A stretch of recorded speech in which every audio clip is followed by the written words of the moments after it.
It's me. I want to tell you a story about Lucky Charms. This is my story about how thoughts creating reality affected our grocery store. So, Chili May and I, we lived together, and we talked a lot about food. And so we went through like a major revamp of our food situation. We stopped buying high fructose corn syrup was the first thing. And then we stopped eating food dyes and preservatives. And this happened over the course of like a year or 2 years. It took like a while for us to kind of change patterns and figure out what things would work. And for the most part, we were able to find like really high quality replacements for the junk foods that we really liked.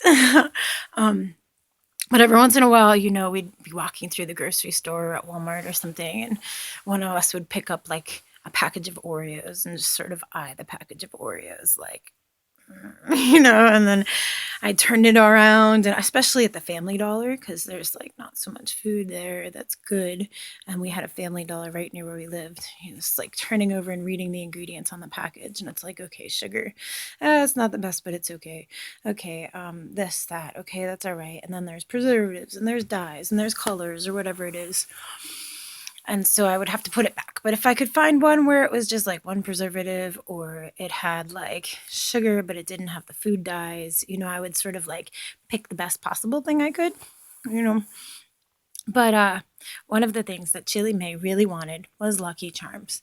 And we'd be in the cereal aisle, and I'd look at the Lucky Charms, and she'd be like, "Can we get them?" And I'm like, "All right, Chili, let's read the ingredients." And we'd read the ingredients, and I'd be like, "Ah, not only is there, BHT, which is a neurotoxin for your body, and then there's like, the food dyes, and there's the preservatives. It's like, God, Chili, I can't justify buying this." And she'd be like, "Well, what if there was no dyes in it? Could we get it?" And I'd be like, "Yeah." And she'd be like, "Well," and when I'd be like, "But what about the preservatives?" And she's like, "Well, what if there were no dyes or preservatives in it?" I'm like, "Okay, if there were no dyes and there were no preservatives in it, and it was just sugar cereal, I would get it for you." And she's like, "So we did a game. We manifested it." For 2 years, we would joke about organic Lucky Charms. And for 2 years, we'd go to the grocery store, and every time we'd walk down the cereal aisle, and she'd be like, "Can you just read the ingredients on the box again, please, just to see if it's changed?"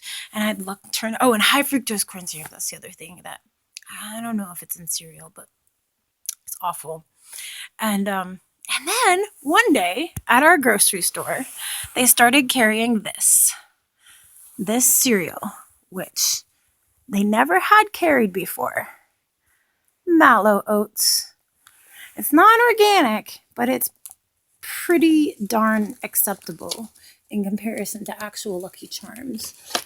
And the ingredients are whole grain oat flour, marshmallows, which is sugar. It's corn syrup, but it's not high fructose corn syrup. The worst is that the corn is genetically modified. But then gelatin, blueberry, pumpkin, and carrot concentrates for color, calcium carbonate, trisodium phosphate. Not so bad. Not so bad. We did it. The first time we saw that in the grocery store, we literally were like, "We did it! We did it! We did it!" We were jumping up and down, Chili May and I. She was probably like 7 at the time. And we were just like, "We did it!" We bought the Lucky Charms. We bought the mallow oats, and we got some milk, and boy, were they some good. They were good. That was very satisfying. I have so many stories like that. It takes time to manifest. That's one of the things about time. But I do believe our thoughts create reality, and it's only based on my experiences that I believe this. So, just a thought to share with whoever's listening to this. Yeah. Thanks for listening.